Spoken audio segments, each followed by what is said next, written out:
Hello everyone, कैसे हैं आप सभी। स्वागत है आप सभी का आपके अपने चैनल स्टडी ब्लॉग विश्वेंद्र पर।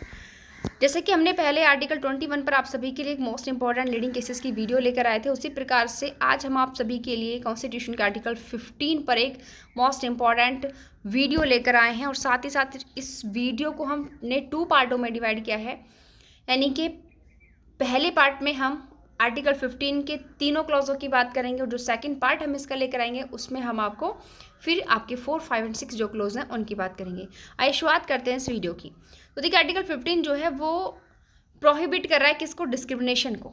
किस किस ग्राउंड पर कर रहा है, तो जन्म स्थान, इनके बर्थ प्लेस, धर्म, रिलीजियस, मूलवंश, रेस, जाति, कास्ट, लिंग और सेक्स, यानी कि 5 ग्राउंड्स दिए हुए हैं आर्टिकल 15 में। इन पांचों के पांचों ग्राउंड्स पर चाहे स्टेट हो चाहे सिटीजन हो हमारे देश के अंदर के, क्या नहीं करेंगे, डिस्क्रिमिनेशन नहीं करेंगे यहाँ के सिटीजन्स के साथ, ऐसा ये आर्टिकल बात करता है। अब आइए देखते हैं कुछ अलग एक्स्ट्रा फैक्ट आर्टिकल 15 के। देखिए, जैसे आर्टिकल 14 में आप लोग पढ़ते हैं, आर्टिकल 21 में आप लोग पढ़ते हैं कि वह भारत के नागरिकों के साथ साथ जो विदेशी होते हैं उनको भी प्राप्त है। बट यहाँ पर आर्टिकल 15 जो है केवल भारत के नागरिकों को ही प्राप्त है, विदेशियों को ऐसा कोई अधिकार यहाँ पर नहीं दिया गया है। उसके साथ दूसरी इंपॉर्टेंट बात क्या है कि जो आर्टिकल 15 है उसके जो 3 क्लॉजेज हैं, क्लॉज 1, 2 और 3, जो कि इस वीडियो में हम आपको बताएंगे, वो मूल कॉन्स्टिट्यूशन में आर्टिकल 15 में ऐड किए गए थे। बट जो 3 क्लॉजेज हैं 4, 5 एंड 6, जिनके लिए हम सेपरेट वीडियो बनाकर लाएंगे, वो संशोधन के द्वारा जोड़े गए थे और अलग अलग संशोधन के द्वारा आर्टिकल 15 में ऐड किए गए थे। आइए अब शुरुआत करते हैं आर्टिकल 15 के क्लॉज 1, 2 एंड 3 की। सबसे पहले एक इजी वे में हम आपको समझाएं। अगर आपको दिख रहा है कि किसी सेक्शन है या आर्टिकल है उसमें बहुत से क्लॉजेज हैं, बहुत से सबसेक्शंस हैं, तो उसको ये समझ करके रीड करिएगा कि ये इसके पार्ट है। जैसे कि अभी हम आपको यहाँ पर आर्टिकल 15 पढ़ाएंगे, तो आप उसमें ये समझिएगा कि आर्टिकल 15 जो है 6 पार्टों में डिवाइड है। 3 प्रकार आज पढ़ लेंगे, 3 प्रकार नेक्स्ट वीडियो में पढ़ेंगे। तो शुरुआत करते हैं आगे की। तो आर्टिकल 15 जो है इसका जो आपका क्लॉज फर्स्ट है वो क्या बात करता है। क्लॉज फर्स्ट कहता है आर्टिकल 15 का कि जो स्टेट है वो धर्म, जाति, लिंग, जन्म स्थान, इन सब में से जाति किसी के भी आधार पर क्या नहीं करेगा, डिस्क्रिमिनेशन नहीं करेगा, वर्जित कर दिया। भाई सबसे पहले तो स्टेट को रिस्पॉन्सिबिलिटी दी जाएगी ना। आप डिस्क्रिमिनेशन नहीं करोगे तो जनता डिस्क्रिमिनेशन नहीं करेगी, तो पहले आप सुधरो फिर जनता सुधरेगी, ठीक है। और यहाँ पर यह भी बात की गई थी कि जो ऐसा कोई लॉ गवर्नमेंट बनाती है जो सिटीजन्स में असमानता रखता है, वो अपने आप में क्या होने वाला है, शून्य होने वाला है, ठीक है। आर्टिकल 15 के क्लॉज फर्स्ट पर एक इंपॉर्टेंट लीडिंग केस था जो डीपी जोशी वर्सेस मध्य प्रदेश राज्य का था। इस केस में क्या था कि जो मध्य प्रदेश गवर्नमेंट थी उसने वो अपने वहाँ के मेडिकल कॉलेज के लिए के रूल बनाया कि जो मध्य प्रदेश से बाहर, जो मध्य प्रदेश राज्य से बाहर रहने वाले स्टूडेंट्स हैं उनको उस मेडिकल कॉलेज में प्रवेश के लिए अतिरिक्त शुल्क देना पड़ता था, ठीक है।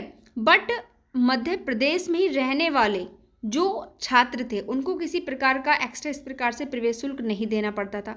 अब जो पिटिशनर था उन्होंने इस रूल की वैधता को चैलेंज किया, बट यहाँ पर कोर्ट ने क्या डिसीजन दिया कि यह रूल तो लीगल है, क्योंकि यहाँ पर इस मामले में जो आप डिस्क्रिमिनेशन की बात कर रहे हो वो डिस्क्रिमिनेशन जन्म स्थान के आधार पर नहीं है, निवास स्थान, आवास स्थान के आधार पर है। तो आर्टिकल 15 में जो आप 5 ग्राउंड पढ़ रहे हो उनमें आवास स्थान के डिस्क्रिमिनेशन को इंक्लूड नहीं किया। आर्टिकल 16 में तो क्या है, लेकिन 15 में नहीं किया।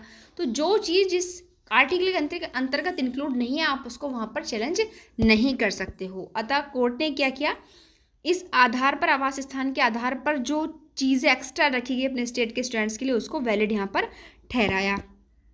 उसके बाद बात करते हैं आर्टिकल 15 के क्लॉज 2 की। अब यहाँ पर ये स्टेट को भी बता रहा है और नागरिकों को भी कह रहा है कि भाई आप जो है ऊपर अभी जो हमने 5 आधार पढ़े हैं, धर्म, मूलवंश, जाति, लिंग या जन्म स्थान के आधार पर आप बिल्कुल भी किसी से भी क्या नहीं करोगे, विभेद नहीं करोगे, वर्जित माने जाएंगे। जैसे कोई दुकान है, अब उस दुकान पर ये तो नहीं है कि मतलब जो एक ऊंची कास्ट का पर्सन होगा वो ही वहाँ पर सामान लेने जा सकता है, जो नीचे वाली कास्ट के लोग होते हैं वो सामान नहीं खरीद सकता। आप ऐसा डिस्क्रिमिनेशन नहीं करोगे, चाहे दुकान हो, जो होटल्स वगैरह होते हैं वहाँ पर, जो सार्वजनिक भोजनालय होते हैं या फिर जो मनोरंजन के प्लेसेस होते हैं, और मोस्टली देखा जाए जैसे कि कुआं, पहले तो बहुत ज़्यादा चलते थे, तो आप समझ सकते हो 1950 में बन चुका था हमारा कॉन्स्टिट्यूशन, लागू हो चुका था 26 जनवरी 1950 को। तो उस समय से पहले ही प्रिपरेशन हो रही थी 1946 से कॉन्स्टिट्यूशन बनाने की। तो उसमें तो कुएँ से लोग पानी भरते थे, उसी के अकॉर्डिंग उन्होंने यहाँ पर कुएँ को इंक्लूड किया है।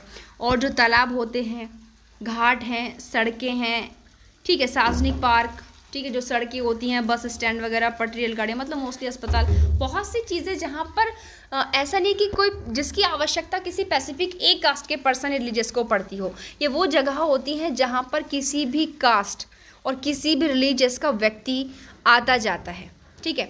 तो इनके आधार पर ना तो गवर्नमेंट यानी कि ना तो स्टेट और ना ही सिटीजन क्या नहीं करेंगे, डिस्क्रिमिनेशन नहीं कर सकते हैं। उसके बाद बात आती है आर्टिकल 15 के क्लॉज 3 की। ये किसको राइट दे रहा है? देखिए, जो स्त्री और बच्चे होते हैं उनके लिए क्या बना सकते हो, विशेष उपबंधों की बात की गई है। आर्टिकल 15 कहता है कि भाई आप क्या नहीं करोगे, इन 5 आधारों पर डिस्क्रिमिनेशन नहीं करेगा स्टेट। सेकंड कहता है ना स्टेट ना ही गवर्नमेंट, सॉरी सिटीजन। और आर्टिकल 15 में आपने देखा था सेक्स एक वर्ड आया, आप लिंग के आधार पर नहीं करोगे। बट कुछ स्पेशल स्थितियां होती है, हर इंसान की जो मेंटलिटी होती है उसके अकॉर्डिंग, जो परिस्थितियां होती हैं समाज में, सोसाइटी में, जो उसकी सिचुएशन है उसको देखते हुए उसके लिए अलग से कुछ रूल रेगुलेशन लॉस बनाने की आवश्यकता होती है। तो हमारे कॉन्स्टिट्यूशन के आर्टिकल 15 के क्लॉज 3 के अंतर्गत ऐसी मतलब राइट दे दिया गया है कि आप महिलाओं और बच्चों के लिए अलग से कुछ स्पेशल प्रोविजंस कर सकते हैं, रूल बना सकते हैं। तो आपने मोस्टली देखा होगा जैसे कि घरेलू हिंसा से महिलाओं का संरक्षण अधिनियम जो है 2005, उसके बाद पॉक्सो एक्ट बना हुआ है, बच्चों के लिए बहुत से एक्ट बने हुए, किशोर न्याय बालकों की संरक्षण और देखरेख अधिनियम जो बना हुआ है, ठीक है।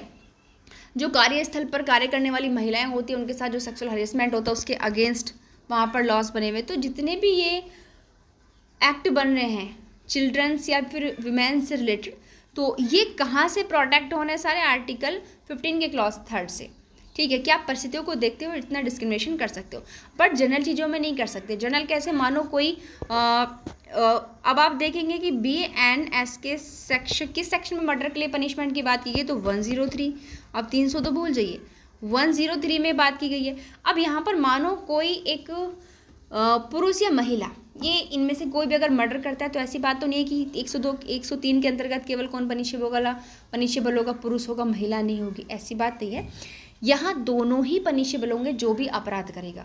तो कुछ स्पेशल चीज़ों के लिए यहाँ पर क्लॉज 3 के अंतर्गत चीज़ें बनाई गई हैं, वरना सब नॉर्मली होगा।